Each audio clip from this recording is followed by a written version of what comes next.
Maayong adlaw mga kapatid, liway abas ni para sa News 5 Bisaya.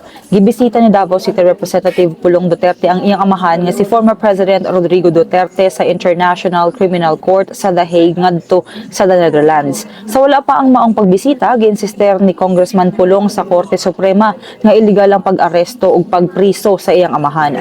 Nagsumiti siya og memorandum sa Korte Suprema aron palig-unon ang ilang baruganan nga supak sa balaod ang pagsurrender og detensyon sa iyang amahan ngadto sa ICC. Nagapadayon pa ang pagdungog sa petisyon nga gisumite sa pamilya Duterte sa Korte Suprema bahin sa maong issue.